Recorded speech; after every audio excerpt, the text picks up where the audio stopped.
Wild Rift, Riot's big mobile promise. A game that was supposed to take League of Legends and put it in the palm of our hands. Beautiful graphics, shorter mechanics, that competitive mobile feel on the go. So, what went wrong? Why has the Wild Rift struggled to hit the mark it was destined for? This is Brian of Yuga Gaming, and let's break it all down. When Wild Rift launched in 2020, expectations were through the roof. Riot promised a streamlined, mobile-friendly version of their iconic League of Legends.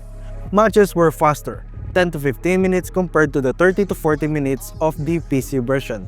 Mechanics were simplified, and the game boasted visuals that rivaled other mobile MOBAs.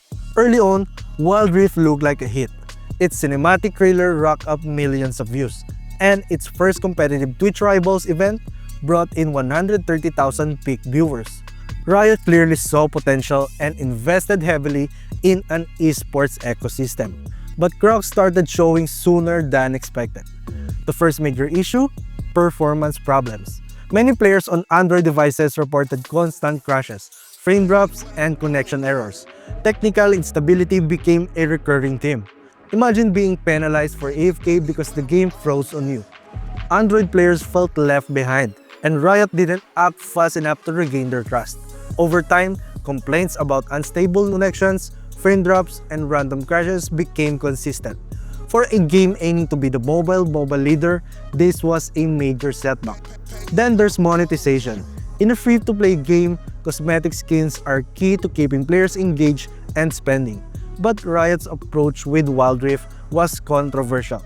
Instead of letting players buy skins outright, Wild Rift adopted a gacha system, a randomized lottery where players had to spend repeatedly to get the items they wanted. A particularly infamous example was the calligraphy skin line, where every skin was locked behind the system. Players hated it, sparking massive backlash. Comments from frustrated players pointed out issues like unfair monetization practices, bugs, and Riot's lack of focus on player needs. Many compared Wild Rift unfavorably to Mobile Legends, which offered consistent updates without pushing gacha mechanics so aggressively.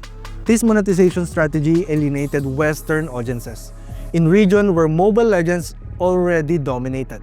Players saw no reason to leave a stable game for Wild Rift, which felt like a cash grab. Instead of building loyalty, Riot's approach pushed players away, hurting the game's long-term health.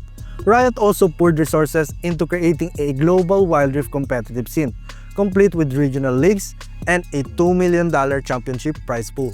But when the first major event, the Icons Global Championship, flopped with low viewership, Riot pulled the plug on Western esports almost immediately, shifting focus entirely to Asia. It's not like Mobile Legends esports can thrive in the West. Mobile Legends has proved it's possible.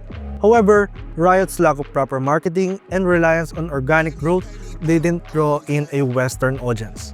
In Asia, Wild Rift was seen moderate success in competitive circles, particularly in China. But even there, it's overshadowed by Honor of Kings, a juggernaut in the mobile esports scene. Speaking of markets, Wild Rift missed a massive opportunity in India. The game never officially launched there due to geopolitical tensions and up bans tied to Tencent, Riot's parent company.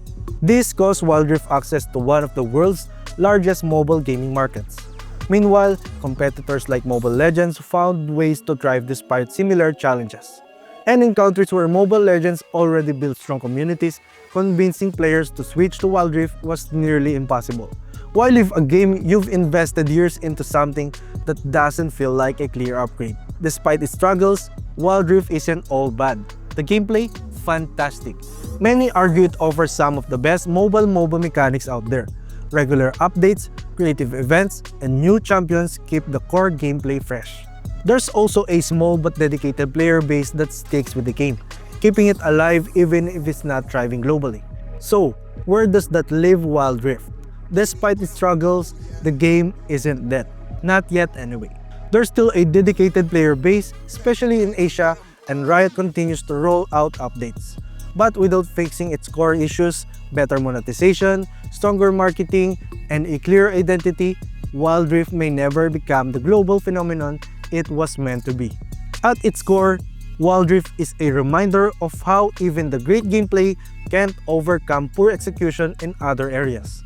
From player trust to regional strategy, Riot will need to rethink its approach if it wants to give this game a second chance. What do you think? Can Wild Rift make a comeback or is it too late? Let me know in the comment section down below, and if you love this video, be sure to leave a like, subscribe to our channel for more content, and hit that bell icon so you don't miss any future uploads. This has been Brian, and see you again on the next one.